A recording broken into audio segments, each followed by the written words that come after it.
Hello, it's Professor Bedrero, and we're back learning about inner products on a vector space. So our objectives for today are to learn about what an inner product is, know and use some properties of inner products, and then be able to use and interpret the weighted inner products on a specific problem.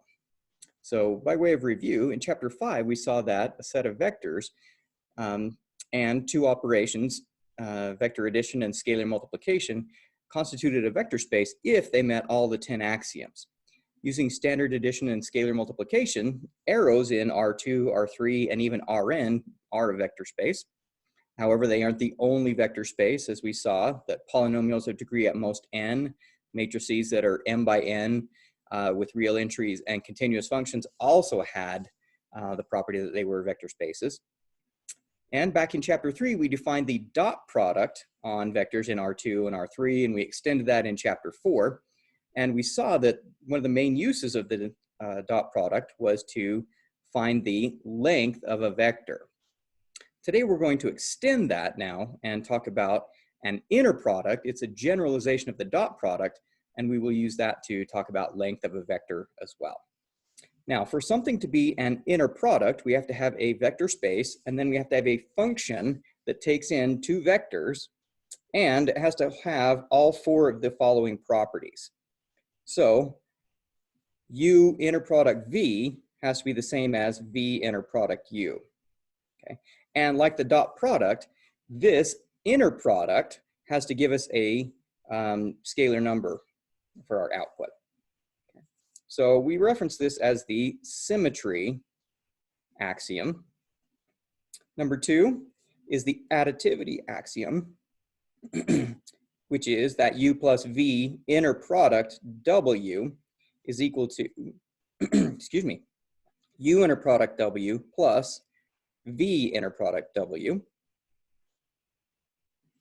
And as I mentioned, this is the additivity axiom. The third one is what we call the homogeneity axiom, and if we have a scalar multiple of a vector inner product another vector, we should be able to factor that scalar multiple outside.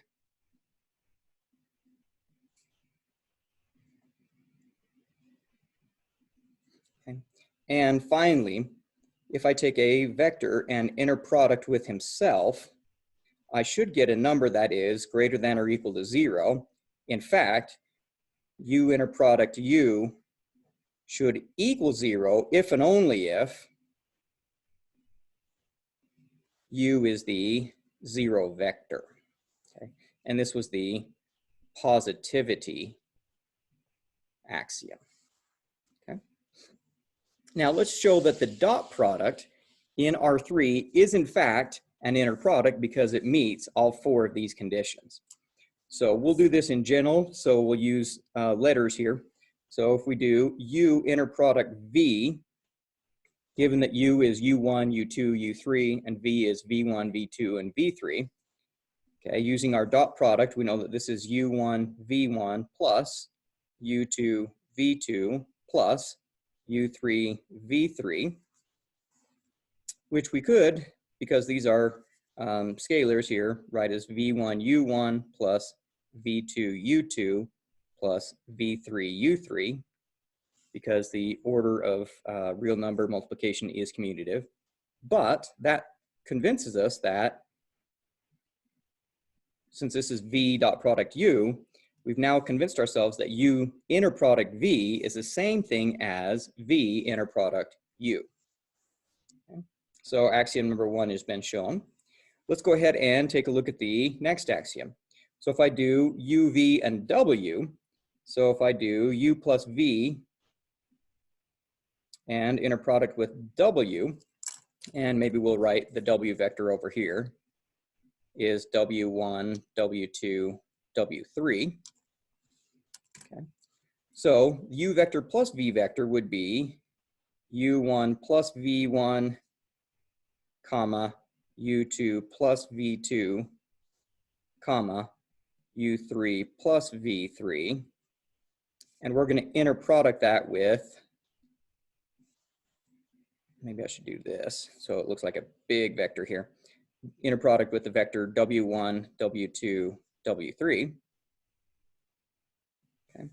So using our dot product here, we're going to get the first component here times the first component there, u1 plus v1 times w1 plus u2 plus v2 times w2 plus u3 plus v3 quantity times w3. And a little bit of algebra will show us that this is u1 w1 plus u2 w2 plus u3 w3 when we do the distributive property and then collect the u's together, plus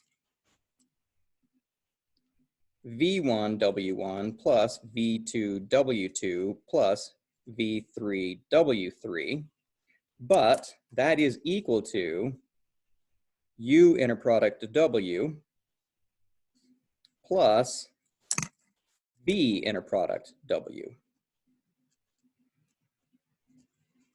Okay, so we have met the second axiom.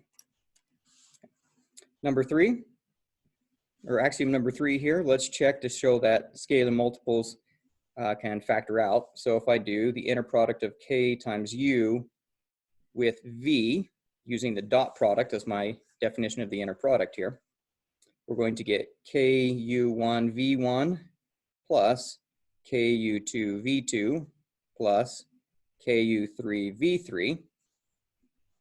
Okay. And I could reassociate those and factor out the k. So we've got k times u1 v1 plus u2 v2 plus u3 v3.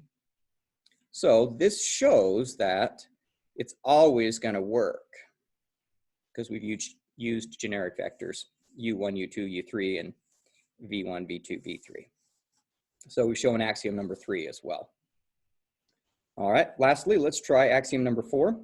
So if I do u inner product u, where again the inner product is our standard dot product, I'll get u1 times u1 plus u2 times u2 plus u3 times u3, which I could write as u1 squared plus u2 squared plus u3 squared.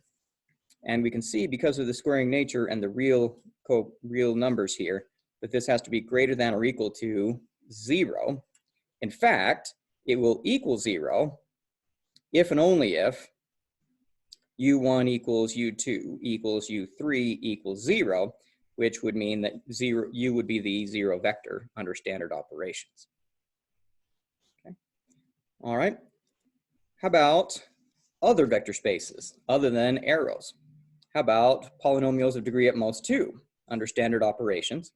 If we let f vector be the f of x function, and we'll call them f2x squared plus f1x plus f naught, and g vector equal g of x equal g2x squared plus g1x plus g naught, show that if we inner product our two vectors, f and g, and multiply the coefficients of the x squared, the x, and the constants, and then add them up, show that that is in fact an inner product.